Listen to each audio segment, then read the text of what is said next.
everyone. Happy Friday. Welcome back to Free Real Estate Fridays. We are so glad you could be here with us today.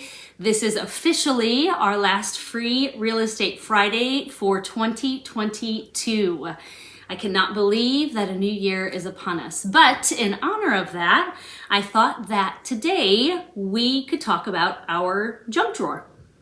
I know, seems a little crazy, but in the Midwest, we have these drawers that are just sort of catch-alls. And whenever anyone is coming over, we grab all the stuff that we don't want them to see and we slide it into that drawer and we close it and it's magically gone. It's wonderful.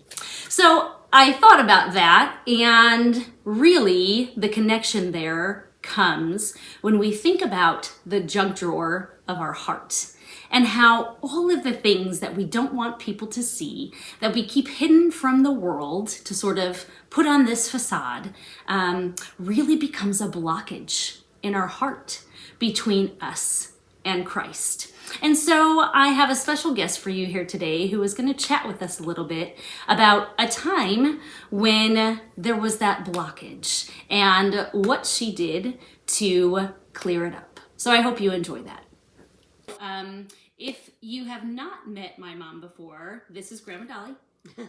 And she and my dad are the reasons that I'm here. I have grown up all my life in church, and my dad has been a pastor really since a preacher since about the time I was born. And so I just wanted to have her share some thoughts with you today. I wanted to get your thoughts on our junk drawer, how we clean that out. So tell us a little bit about your experience and that time when maybe you had some things to clear out. Okay. When I was thinking about this, one of my downfalls, my junk drawer, is fear. I worry about things that maybe are not even happening, but in the back of my mind, I'm thinking about them. So I do have that in my junk drawer. And one of the circumstances that I can think of was that Bill had decided to leave Commonwealth Edison, and he did not have a job. It was, they could either move to a new place or they could take a severance, and he decided to take the severance. So he did not have a job for like 6 weeks. And then for probably a couple months he had a job, and then he went to Star and he was there but not making a good financial amount of money. So there I was so fearful, very fearful. And we had 4 children and a house and many things, and my eyes were not on the Lord. They were more on the circumstance than they were on trusting in the Lord. So that time, and the Lord definitely took care of us. Bill got a job at BP Amoco, and he had another 20 years there, and very, very grateful for that job. It was the greatest job God could have gave him, besides being a pastor. So I think that's a fear for a lot of people, is right. that financial stability, right? And taking care of our families, which is pretty, I would say, normal, right? Something that we all want to do. Right. So what would you say helped get you through that time? Did you recognize, was there a point where you recognized, like, I call it my come to Jesus moment, right. literally and figuratively, but was there a moment that sort of struck you where you were just like a wake-up call? Yeah, no, there was. It was like, do you really, you say that you believe in Jesus and that he'll take care of you, and it came to me that I have to trust in him, and I have to ask him to help us and take my eyes off of the situation and on him.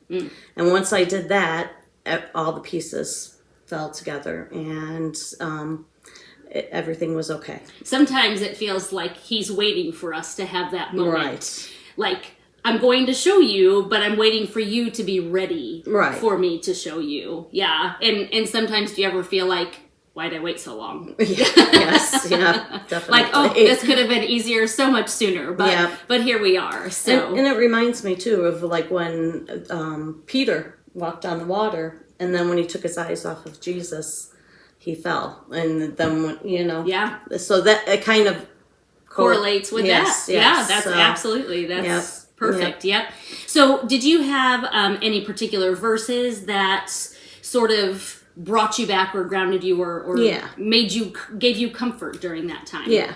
Of course, one of my favorite scriptures is Psalms 23. The Lord is my shepherd. I have it right here. The Lord is my shepherd. I shall not want. He maketh me to lie down in green pastures. He leadeth me besides the still waters. He restoreth my soul. He leadeth me in the paths of righteousness for his name's sake. I think so often we hear that scripture and we think of it being used in a funeral or in remembrance of someone. Right. But, he's always our shepherd. He is always there to guide us and to restore our soul. And, we look at this as the new year's coming, right? And we sort of always think about new beginnings, how to start over.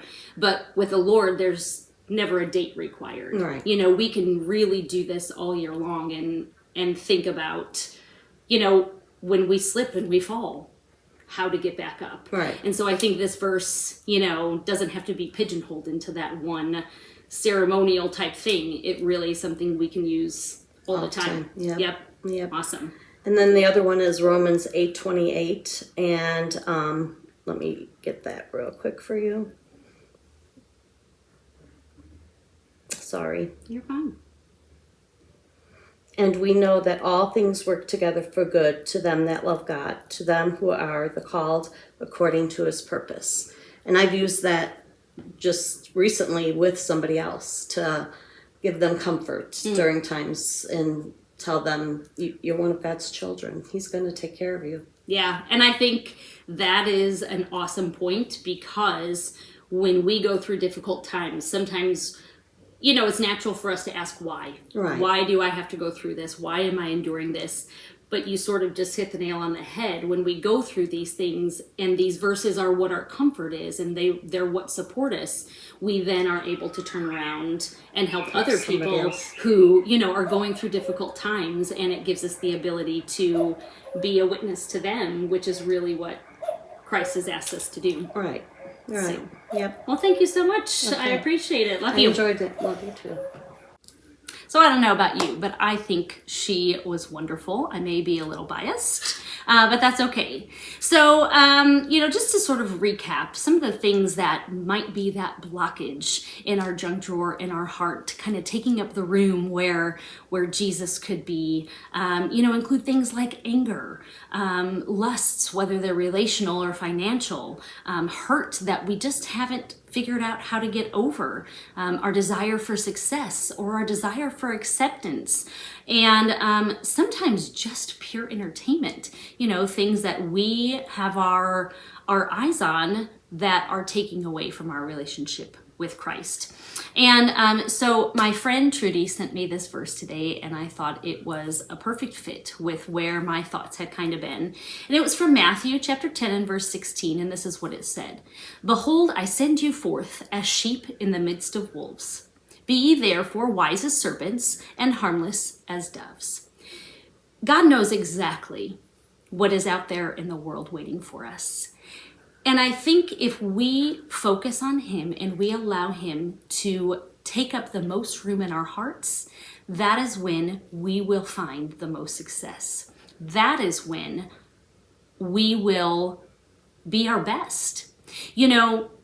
As I finished reading up Luke during the month of December, there was a verse about Judas Iscariot that sort of jumped out at me. And I had been thinking for a while now, I don't know how the Lord did it. I don't know how he allowed him to be part of their group, knowing in the end what he was going to do. But here is what Luke chapter 22 and verse 3 says. It says, Then entered Satan into Judas, surnamed Iscariot, being of the number of the 12. And a few verses later, Jesus actually tells Peter that Satan wants him. It says, And the Lord said, Simon, Simon, behold, Satan hath desired to have you, that he may sift you as wheat. And not long after this is when Peter denies Jesus 3 times. Satan is always there waiting in the wings.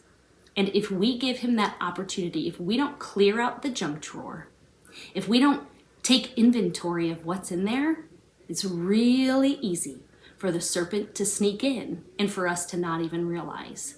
And there we give him the opportunity to take the stronghold. So, while this little chat comes during the beginning of the year, it certainly is not a topic that is meant for this time only. It's a topic that we should revisit often and many times throughout the year. Take inventory of that junk drawer, figure out if there's anything blocking that relationship with Jesus, and then take care of it. Talk with him, ask him for guidance, ask him for wisdom, and he will certainly help you clear out those lines. I hope you all have a wonderful weekend. Happy New Year, and I can't wait to see what 2023 has for us.